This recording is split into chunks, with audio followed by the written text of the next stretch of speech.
ہے وَمَا أَرْسَلْنَاكَ إِلَّا رَحْمَةً لِلْعَالَمِينَ، اے محبوب ہم نے آپ کو سارے جہان کے لیے رحمت بنا کر کے بھیجا۔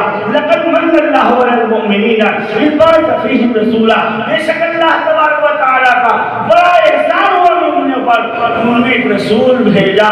قَدْ جَاءَكُم مِّنَ اللَّهِ نُورٌ وَكِتَابٌ مُّبِينٌ، تحقیق کی اللہ کی جانب سے ایک نور آیا اور روشن کتاب۔ ارشاد فرماتی ہیں کہ جب میں نے پوچھا کہ یہ عورت کیوں رو رہی ہے، کیوں دل کی بیزاری کر رہی ہے، کیوں آہو فغا کر رہی ہے، عورتوں نے بتایا بات دراصل یہ ہے، یہ پانی بھرنے کے لیے ڈول لے کر کے حاضر ہوئی تھی، اس کے گود میں بچہ تھا اور رسی ڈول میں باندھ کر کے جب اس نے پانی کنویں میں سے نکالنا چاہا، بچہ مچل جاتا ہے اور مچلنے کے بعد اس کنویں کے پانی میں گر جاتا ہے، اور گرنے کے بعد یہ عورت بہت دیر سے انتظار میں ہے کہ میرا بیٹا، میرا لاڈلا، میرا شہزادہ اس پانی سے باہر آ جائے تاکہ میں اسے لے کر کے اپنے گھر کو چلی جاؤں۔ حضرت سیدنا سرکار حلیمہ سعدیہ رضی اللہ تعالیٰ عنہ ارشاد فرماتی ہیں میں نے یہ دیکھا کہ حضور کا لعاب دہن، حضور کا تھوک مبارک جو ہے اس کنویں کے پانی میں گرتا ہے، تھوک کا پہنچنا تھا، کنویں کا پانی باہر آ جاتا ہے، بچہ بھی پانی کے ساتھ باہر آ جاتا ہے۔ آنے کے بعد عورت نے اپنے بچے کو پکڑا اور پکڑ کر کے اپنی گود میں لیا۔